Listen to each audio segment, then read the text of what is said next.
Hi there, and welcome to the 40th episode of Career Stories Live. So today I'm joined by Gareth John. Sorry, I've got your typo then. That's last week's guest. Really sorry about that.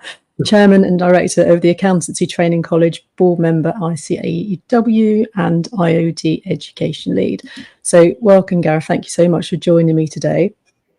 We have been connected for about 4 years on LinkedIn, and we were just talking earlier, we've got a mutual friend, which is how we initially met. So thanks again for joining. You're very, very welcome, Sarah. Thank you for inviting me. And I'm looking forward to hearing what I say as much as I'm sure anyone else might be. Excellent. So anyone that's watching either now or on catch up later, please do let me know that you're here, where you're joining from. Feel free to ask any questions or add your experience in the comments. Just very briefly, the basis for the lives. I've always been really interested in what people do and why they do it. I like learning about different roles and career paths. And that's what gave me the idea. So really the aim is to get ideas and advice from people that are doing different professions from different sectors to hopefully give some of the people that are watching some ideas. So over to you, Gareth. Can you give us a brief intro into you and what it is that you're doing right now work-wise? Super. Thank you, Sarah. So my name is Gareth John. So I grew up in Edinburgh, left Edinburgh when I was 17 to go to university. Went off to study economics at York University, which actually is where I first met our mutual friend. Excellent. Over 30 years ago, well over. And then after studying at York, I actually moved fairly short distance to Leeds, where I trained and qualified as a chartered accountant, qualified in about 1996. At which point I moved into professional training, so actually helping other people study for those accountancy qualifications and gain a career in finance and accountancy. I love wine, is one of my sort of personal fascinations. And I have a family with 2 teenage daughters, although I'm thinking I probably should have done those 2 things the other way around. So I have a family with 2 teenage daughters and I love wine. Let's get the priorities right there, Sarah. Absolutely.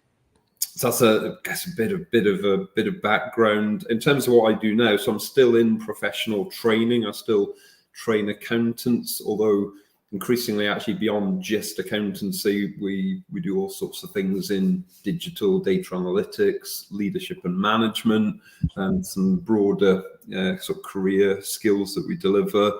I don't actually do an awful lot of delivery myself now. I own a number of accountancy training businesses, both physical sites that deliver courses in, I'm physically in Cambridge at the moment, so we've got an office in Cambridge, but in Norwich, in Sheffield, in different parts of the country, and online we do distance learning as well. So I've got quite a broad overview of delivering accountancy training. Excellent, thank you. I've just noticed that we've got one comment. So Paul is saying afternoon. So thank you for joining, Paul. Afternoon, Paul. Okay, so I'm going to go to early careers. So whilst you were at school or university or college, did you have a job? And if so, has that helped you in any way? Yeah, so if I think back to school, my family were not massively affluent at the time. So in order to have any decent spending money, I did have to go out and have part-time jobs and earn money. And as well as earning money, I think part-time jobs are just a great introduction at that age to the world of work and a bit of responsibility and being able to communicate with different people. But I had a number of jobs. So I stacked shelves at what was Scott Mid supermarket, which I don't think Scott Mid even exists anymore.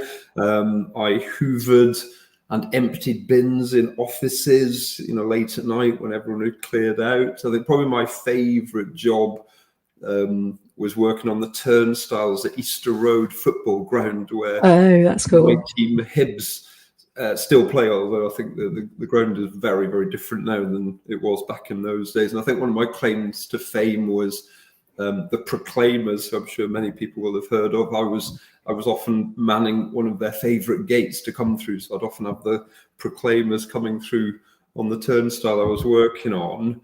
I mean, in terms of what I learned, actually, it's, you can imagine, working on turnstiles, stacking shelves, hoovering offices, which, and I enjoyed aspects of all those jobs, but what it really taught me is I wanted work that was going to engage my brain probably more so than stacking shelves in a supermarket did. So I needed something that would engage my brain, engage my intellect, and also work. Whilst I didn't, there were aspects of those jobs that I enjoyed, I didn't love them.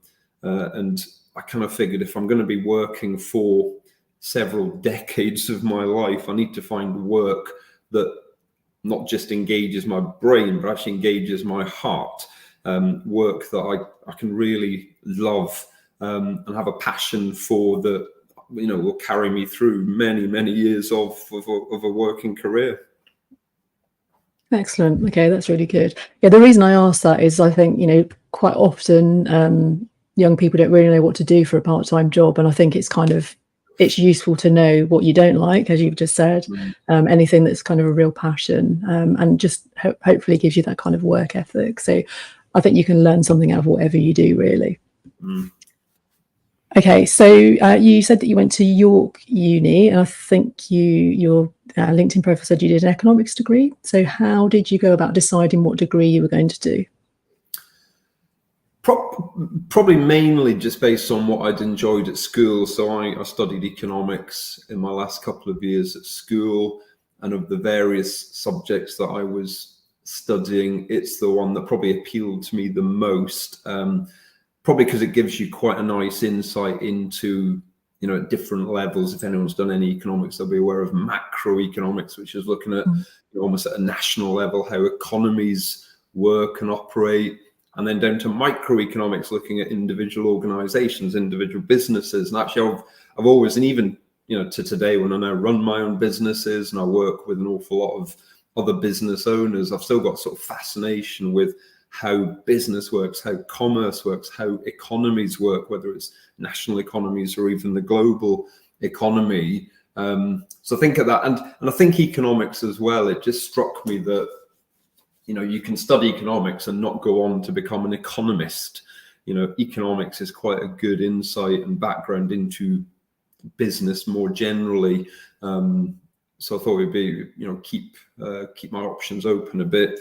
So actually, it's sort of the same. I must admit, I had a similar feeling as I then left university, because both leaving school and leaving university. I mean, you talked a couple of minutes ago about, people who don't know what they want to do for a part-time job. At that stage, I didn't even know what I wanted to do as an actual career. I really had no idea at 17 or 18. I didn't have a much better idea at 2021 what I wanted to do with myself.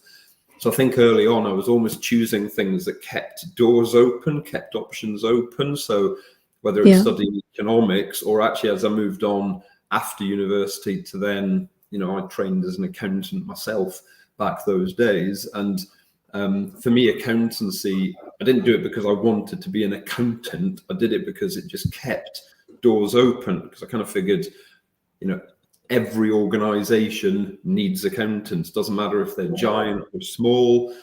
Every country needs accountants. Every sector needs accountants. Hospitals need accountants. There are accountancy firms, and accountants work at all sorts of levels within an organization, from fairly low level purchase ledger clerks and treasury clerks all the way up to the board of directors, where you would typically have a finance director, a chief financial officer. But actually, you often find that other, C-suite, as they're called, the other chiefs within the board actually have an accountancy background. Sometimes the chief executive officer who's running the whole, the whole organization, they often have an accountancy background, because, to run an organization, you've got to know the numbers. So actually for me, it was making choices that didn't limit me. I'd friends at school who went on to be, they went to train as architects, say, and they had, I'm sure, very fulfilling careers. My view though was, if you train as an architect, you are going to be drawing pictures of buildings pretty much for the rest of your career, whereas accountancy just keeps the doors open to, you can work in accountancy firms, you can work in the finance teams in all sorts of businesses. I've got very good friends. In fact, another mutual friend of ours who's a very senior merchant banker now. I know accountants who run charities and spend a lot of time in Africa. So, you know, for me, actually, it was a choice that didn't limit my choices, really. That's really interesting. So did you go and do your accountancy exams straight after university, or did you have a break between the two? I went straight in. Yeah. Probably financially, I wasn't really in a position to have a break. You know, I needed to get straight into work. I regret that to a degree now, and certainly my daughters who are coming up to that sort of age, I would actively encourage and support if they wanted to have time out to, you know, whether it's travel or, you know, experience working in different situations, doing some voluntary work. I do have a good friend who did take a year out at that point, and, you know, I'm, you know, envious of the stories of traveling the world that they came back with.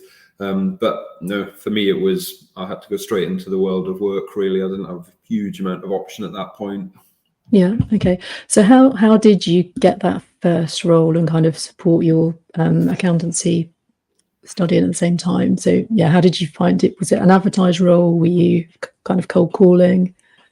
No, so it was, I mean, going from university into the accountancy profession, you know, there's a fairly well-worn kind of milk round that would exist within, you know, certainly at York University, I went to a few events that local accountancy firms would come along to and talk about their organisation, the roles available, you know, trying to sell themselves to prospective candidates. So, I mean, in some respects, I got swept up in that kind of conveyor belt of the milk round.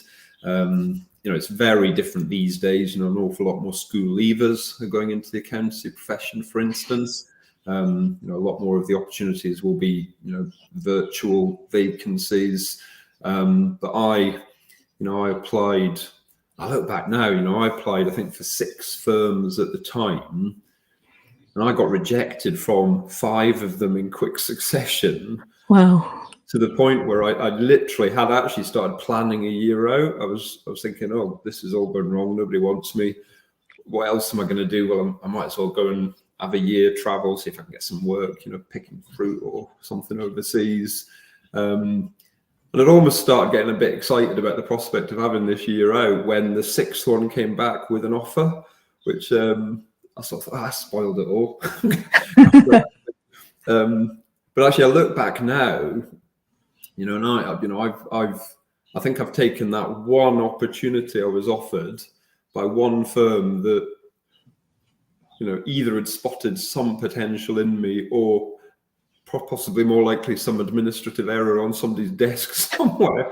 That Sure, that's not. You know, that got this offer through, and you know, I took that one opportunity, and I think it's fair to say I have leveraged that to the maximum throughout my career. You know, I know, you know, so that was an opportunity to train as a chartered accountant, and literally yesterday I was at Chartered Accountants Hall, which is the kind of home of the ICAW, the institute I'm now a member of, and actually I was there at a global council meeting, so I now sit on ICAW council. I sit on the education and training board.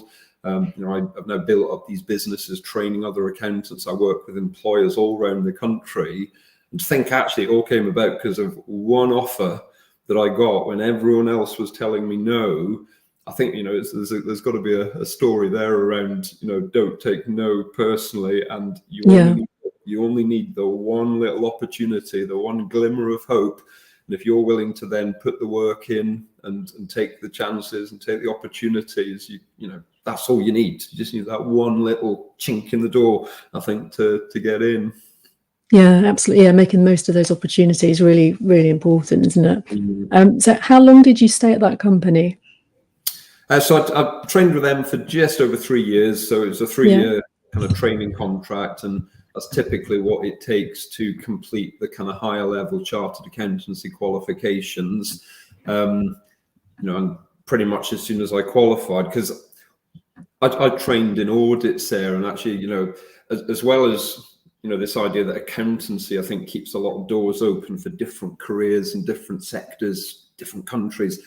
Audit, I found a really useful training experience for that 3 years, because with audit, you're going out to lots of different clients of the firm you work with. You go to lots of different businesses who might be in different sectors. I was training in Yorkshire, so some of them would be in Leeds, some of them would be in Sheffield, some of them would be off in the countryside, some of them would be in Harrogate.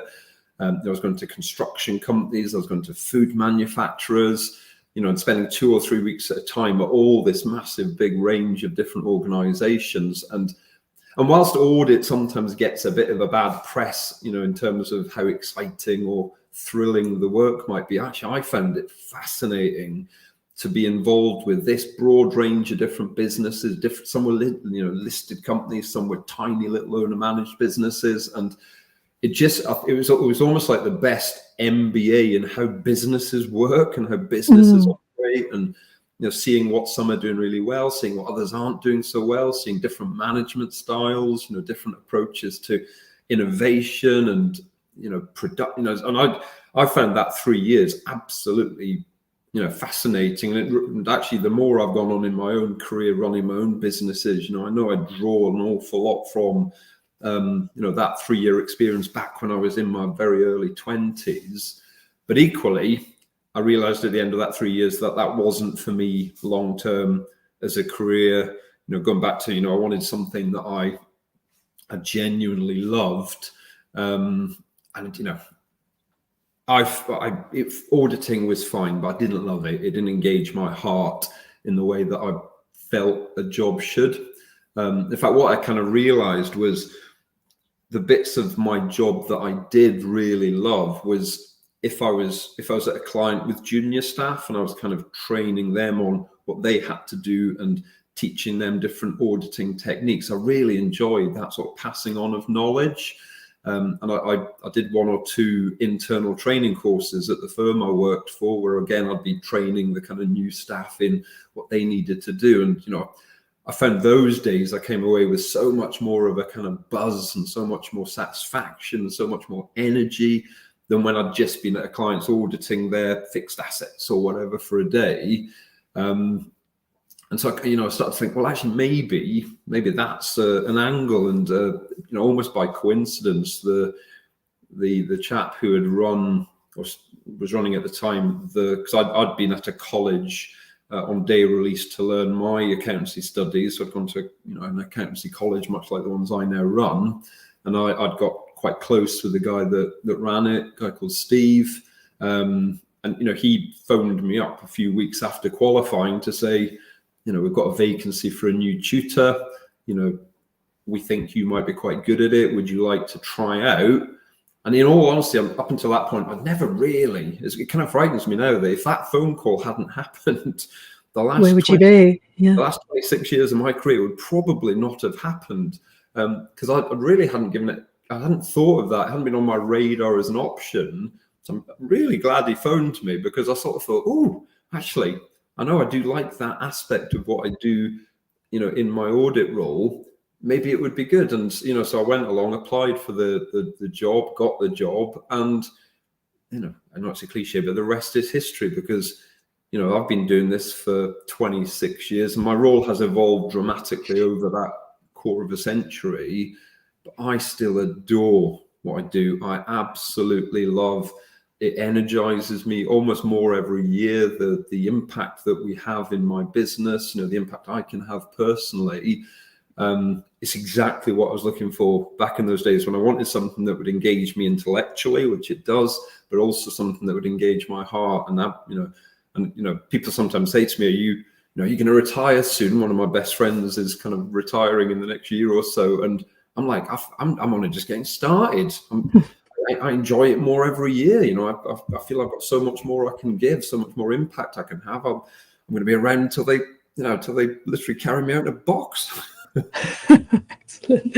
I think it's really interesting you say about if that call hadn't happened, and I think there's a definite lesson there, isn't there, about listening to other people's ideas for you and kind of considering those.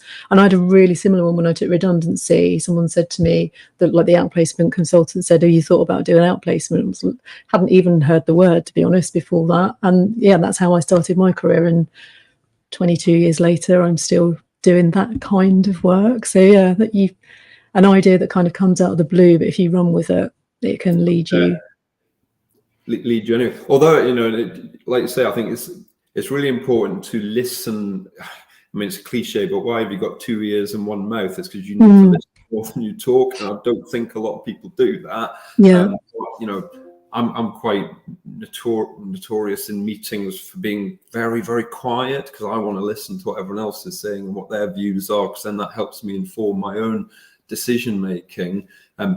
But so I totally agree. It's really important to listen, but you've also got to be very careful with what you listen to, because in what have turned out to be some of the most influential points in my career. So, you know, that phone call that came in from, you know, Steve, which would involve, so basically it would involve moving from a global accountancy firm where I had a good career as a qualified accountant, and I'd be moving into teaching.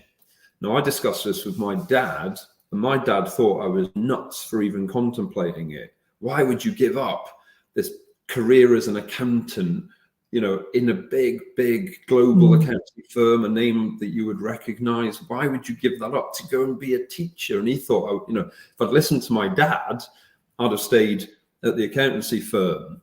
And even a few years later, actually, you know, I spent the first few years of my career as an accountancy tutor at, a big brand, a big business, where I sort of got my early days of experience. And a few years later, I then went to leave that business to set my own firm up, the one that I now run today. And again, my dad thought I was crazy again. He was like, well, you know, you've now established yourself as a successful managing director within this big global education business, and you now want to leave that and set something up on your own. You know, my dad thought I was, you know, throwing away some great success. My best man, you know, my mate Jace, who was my best man at my wedding, I remember talking to him about it, and he was like, why would you do that? Why would you, you know, take that success you've achieved and some money I'd earned that I was going to have to invest in the new business? He was like, why would you risk all of that to start again? So actually over the years, I've learned to, yes, you've got to listen to people, but you've got to trust your instinct. You've got to trust your heart. You've got to trust what you think is right for you, because sometimes the biggest obstacles come from the least expected places. They come from the people you most love and the people you almost most trust. You know, my dad, my best mate, who was my best man. You can imagine when people you love and respect and trust are saying you're doing the wrong thing, it does make you think, oh, yeah, that, you know. But actually, it then forces you to really think deeply about what is it I want. And it's something I've learned in my life is, and I see a lot of people who seem to be living somebody else's life. They seem to be making decisions not based on what they want, but what somebody else wants for them. And I'm sure they have the best of intentions, and I'm sure they do love them very dearly. You know, my dad is still with us, and I love him very, very dearly. He loves me very, very dearly. But, you know, I suspect he was more worried for me that I was going to lose, you know, a position or lose money or, you know, give up all this success that I was achieving elsewhere. And so by trying to be protective of me, you know, he's naturally a bit more risk averse. And actually, I'm, as time has told, I'm quite a risk seeker. I'm a natural entrepreneur. In fact, I love taking risks. You know, I love doing new things, and that's not for everybody. So, you know, it's really taught me over the years that yes, I will listen to others, you know, advice and guidance and views, but fundamentally I've got to be the one that makes the decision. I've got to do what's right for me, not for other people. So I'm really rambling now, aren't I? No. So it's really interesting. And I've just listened to a book called 3 Feet from Gold, and in there they talk about thinking about who you listen to, as you said, but actually the difference between counsel and opinion. And I think that's such a really interesting and valid point, that actually when you're asking for advice, think about who you're asking, and is it people that have got actual experience in that thing, or is it someone, like you say, who's just got an opinion, and that might not be based on the facts. Like you say, it's based on them worrying that you're going to lose all your money or that kind of thing. That's really stuck with me. I think it's a really interesting thing about just being really mindful about what kind of advice you listen to, what resonates with you, I guess, like you've said.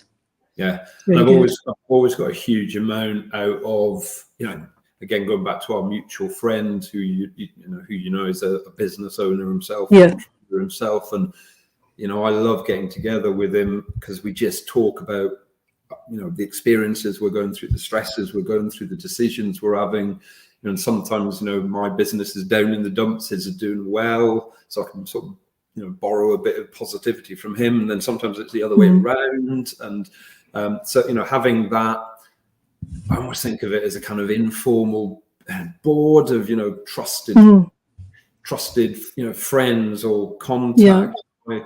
I love having lunches with other business owners. Sometimes they're clients of mine, but actually we have a relationship that's more like two business owners talking through some of the challenges and frustrations. And I've always had coaches, executive coaches, and I've always found that a very productive relationship, to be able to talk to somebody who's not trying to tell you what to do, but is helping you think through your own views on something. Because often I find it's only by articulating something, either with the coach I work with or with a friend that I'm chatting to, often it's only by articulating something you actually realize what you think about it and how you understand it. You sort of think what's going on in your head. Often it's a bit scrambled and a bit muddled, but actually by articulating it to somebody. And I use LinkedIn posts a bit like this as well, because if I post something on LinkedIn, I've got to obviously construct the argument, construct the logic. And sometimes that actually helps me understand it myself better, understand my own preferences better. Yeah, absolutely. Paul just put a comment up to say, not rambling at all, really interesting to hear your experiences. So thank you for that. That's very kind of you, Paul.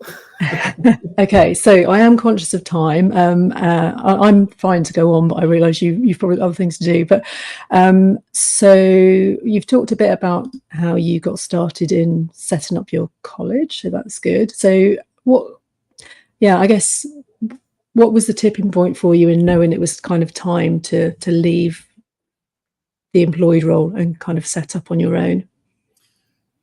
I was quite fortunate. So that first role I moved into from audit into training when I went to work for Steve, and in fact, I'm still really good friends with Steve. I go skiing sometimes with Steve. He's become a real influence on my life. I'm very grateful for the the chances and the support he's given me.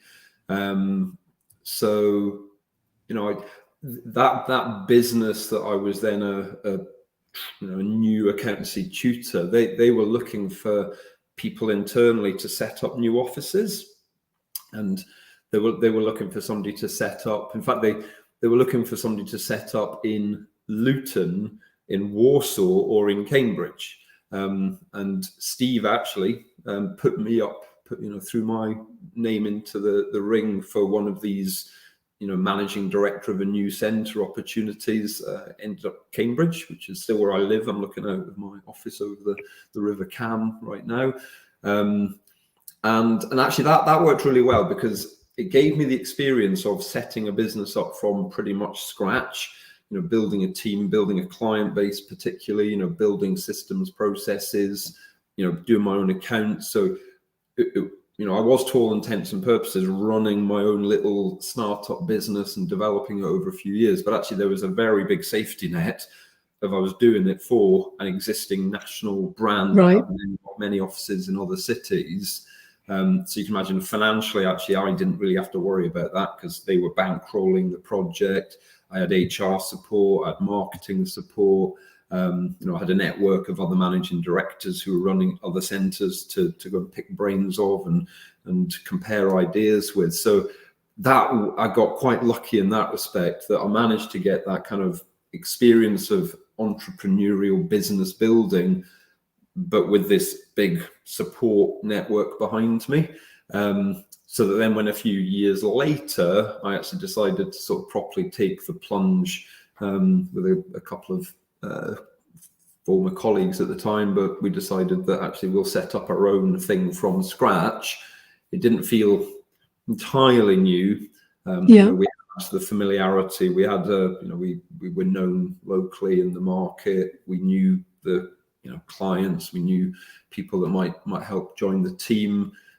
Big difference though, which I hadn't appreciated probably at the time what a big difference it was I then didn't have the safety net, didn't have, you know, a big company with a big bank account supporting it. I didn't have HR support. I didn't have marketing. I didn't have systems and IT. You know, it was an absolute, you know, startup business from scratch. Yeah.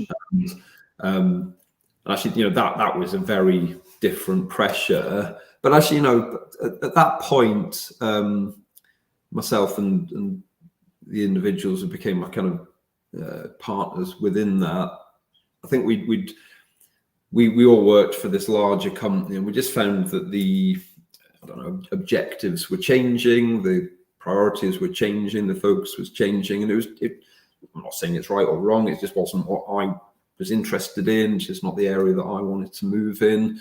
And you know, I quite liked autonomy. I liked being my own decision maker, and you know, this organization was just a bit more centralized and taking a little bit of local power away, so that you couldn't really do what you thought was right for your local students and your local clients and your local colleagues. So you know, I think now I've got to the point now where I value autonomy so much, and the ability to make the decisions I think are right for, you know, the marketplace. And I operate in all sorts of parts of the country now, and you do come to realize that the same thing doesn't work in different places. It's not appropriate. Markets look for different things. There's different demographics that you're working with, different, I don't know, government support agencies. So I think, you know, actually setting up my own business, and it's actually 15 years ago this year. It's our 15-year anniversary from setting up that first little. In fact, at that point, we didn't even have our own office. We're literally my house. You know, we were in the spare bedroom, three of us sitting there in the spare bedroom with, you know, with no clients and no students. Didn't even have classrooms at that point. Didn't have an office because that was still being worked on. Sitting there thinking, what have we done? What have we done? We've given up good careers with, you know, big businesses to do this. But I'm glad we did, because you know, what we thought was important, the principles that kind of were the genesis of that business around local support, local focus, personal relationships, about, you know, quality of care that we wanted to deliver. That's resonated with enough of the market over the years that, you know, we've now grown to, well, offices in lots of different parts of the country. We've got big distance learning business, work with all sorts of clients. So yeah, it's glad we made that decision, but it had some nervy moments in the early years. Yeah. Okay. So as I said, time now. I think we could talk about this for ages. If I just ask two more questions, if that's okay. So you talk a lot about apprenticeships on your LinkedIn post. I know you're really vocal on it. So what makes you so passionate about apprenticeship programs? I mean, it's a great question, Sarah, because it's something I've been talking about and advocating for many years now. I mean, to give you an indication, and you take accountancy, and I think there would still be probably a perception in certain places that accountancy is not the sort of place you get apprentices. I think there's still a perception that apprentices would be, working as hairdressers or engineers or mechanics, the more manual trades. But actually apprenticeships have made a huge difference in professions as well. Accountancy, I know the legal sector is increasingly adopting apprenticeships as well. And probably around 85% of the students I support now are apprentices. It's been a transformational change in our sector. So at all levels, school leavers, graduates, all ages, all qualifications, all employers, the biggest employers in the world use apprenticeships. Small little businesses with one trainee use apprenticeships. And actually for me, that is part of the joy of them is, in terms of the access that they have offered to what is, a great profession and a great career. Accountancy, as we said earlier, can take people to board level. It can, have great earning potential. You can become, senior merchant bankers. The opportunities that accountancy as a profession offers are almost infinite. And the fact that apprenticeships give access to all, regardless of background, so social mobility has really been moved on. You go back to when I started my training as an accountant, the typical accountancy trainee had probably been to private school, had probably been to university, and quite possibly a Russell Group university. They probably came from the right postcodes. That has just changed so dramatically, and that I think is fantastic. Just the diversity that we now see in the trainee base, school leavers as well as graduates, and I think the fact that apprenticeships offer that kind of incredible career pathway without the kind of debt that university often involves these days, I think is fantastic. I was talking to one of my recently qualified, Laura, one of my recently qualified students, actually. So, she's just qualified a few months ago, qualified as a chartered accountant now. So, incredible career prospects ahead of her. And she didn't go to university. And I just chatting to her, and I said, why didn't you go to university, Laura?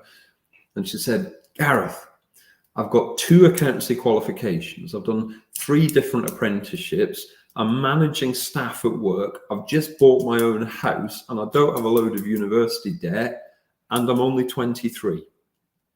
What would university have possibly given me that I have already achieved? And actually, I see these days, and I went to uni. My daughters will probably go to uni, so I'm not dissing uni as an option. But I just think young adults need better, more impartial advice around the options that they have. I do see, and I was an example of this even 25 odd years ago. I ended up at uni because I didn't really know what I wanted to do. It was almost like putting off the decision another 3 years. And actually, we see the school leavers that come into our training programs are often the most focused. They know at an early age they want to be accountants. They're often the most diligent. They're often the ones with the highest potential. Some of our brightest students are school leavers doing apprenticeships.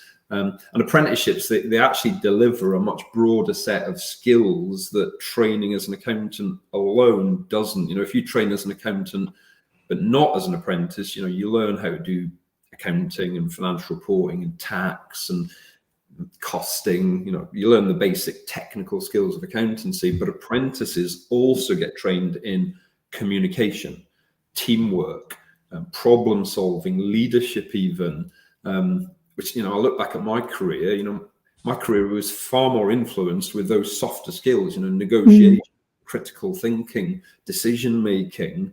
They've been far more important to my career than whether I can do a bank reconciliation or a tax computation. And increasingly, actually, automation is doing a lot of that stuff anyway. So, I think apprenticeships, they deliver a much broader range of really key employability skills that employers really, really value these days. Such a good answer. Thank you. Really interesting. Okay. So final question, any advice for people leaving school or university about how to get started in their career and for those considering apprenticeships? I suppose consider apprenticeships, absolutely. And really just try and get balanced viewpoints. I do fear, and this is a little contentious perhaps, but I do fear that the messaging at a lot of schools is a bit out of date. I still hear lots of stories about young adults who, when they're at school, they tell their teachers or careers advisors that they want to be an accountant. They're often told, oh, well, you have to go to university then. You'll have to get a degree if you want to become an accountant. And that's so not true these days. And as we said, a lot of employers really favour school leavers. So I think, it's about getting relevant advice. So talking to, training providers, in whatever the sector might be. So if they're interested in an accountancy apprenticeship, talk to an accountancy training provider like First Intuition. Talk to employers that they might potentially consider working to. Employers have so much information on their websites, on their social media feeds. They often do school outreach visits. They'll always be happy to talk to young adults that are interested in careers in that area, and they'll give them a very up-to-date view of what they look for. And particularly, I think the fact that they don't have to have a degree. Apprenticeships are, becoming almost the default option to train as an accountant. UCAS, I'm really excited by some of the work UCAS are doing, the biggest, most powerful brand in education in this country, and they now have an apprenticeship service. So they will. They're now showing apprenticeship opportunities side by side with degree pathways. And what Lindsay, I know Lindsay, who's their head of apprenticeships, what she describes as parity of search. I love that phrase, parity of search. So adults are now seeing apprenticeships alongside degrees when they're sort of deciding what to do. And I hope that actually will start to get schools to raise their game a bit and therefore talk more positively about apprenticeships as an opportunity rather than I think it's just because a lot of teachers went to university themselves. They kind of, that's what everyone else should do. But times have changed quite dramatically. So yeah, I mean, the key advice, and there's so much content, TikTok, there's loads of apprenticeship conversations on TikTok, for instance. So young adults, I think, should be able to access the guidance, the advice that they're hopefully looking for. But yeah, I would suggest don't just talk to your teachers, your careers advisors, even your parents. I think there's a lot of out of date assumptions and perceptions about what apprenticeships are or aren't, and talking to employers, talking to training providers, I think would definitely open the eyes a bit. Brilliant. Thank you so much. I think we could carry on talking for hours on this subject. So I will just say thank you very much for joining me today. It's been really useful. I'm sure loads of people can get lots of good advice out of this, particularly around the apprenticeship. So thank you. And thank you to everyone that's been watching.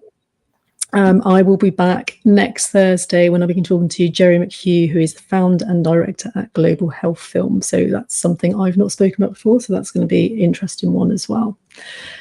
Okay, so thanks again and see you next week. Thank you. Bye.